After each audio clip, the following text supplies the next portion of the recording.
Harare, Zimbabwe. Tens of thousands of Zimbabweans gathered in the capital on Saturday, hooting, whistling and hugging soldiers as they called for President Robert Mugabe to give up power, days after the military placed him under house arrest.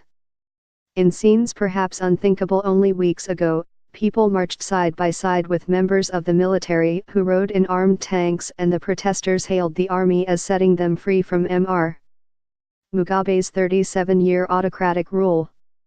Mugabe must go, and his goons must leave. "We have been victimized by Mugabe for too long," said Nigel Mukwena, a 24-year-old student of political science at the University of Zimbabwe. Others took selfies of the military at the rally, which converged on Zimbabwe grounds, known as the site of addresses by Mr. Mugabe and other icons of the nation's liberation. The scenes, and the celebratory air, were a seminal shift for the country's 93-year-old leader. Africa's oldest. Brezhnev Malaba, assistant editor of the Zimbabwe Independent newspaper, tweeted in the early hours of the march, "There are decades in which nothing happens, and then, suddenly, there are days in which whole decades happen." Zimbabwe is at that moment. Astonishing scenes here in Harare. For some Africans, Mr. Mugabe remains a nationalist hero, a symbol of the struggle to throw off the legacy of colonial rule. But he was also reviled as a dictator who resorted to violence to retain power and ran a once robust economy into the ground. The military placed Mr. Mugabe under house arrest on Wednesday, effectively ending his long rule, but it allowed him to appear in public on Friday for a university graduation.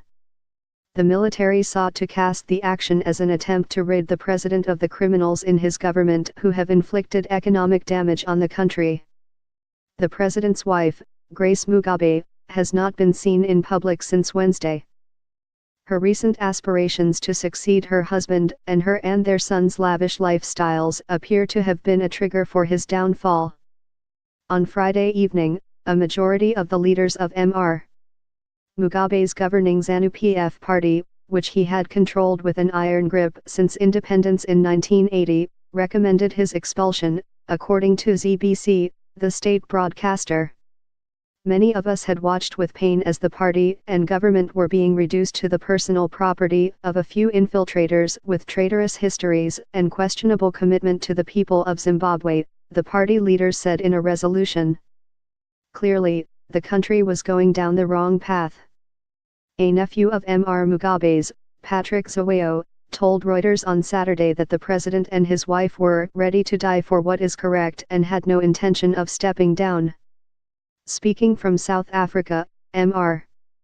Zoeo was quoted as saying that Mr. Mugabe had hardly slept since the military seized power, but that his health was otherwise good.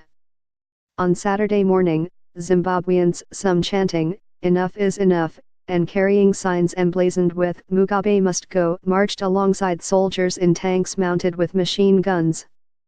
For many Zimbabweans, the atmosphere was electric and filled with hope.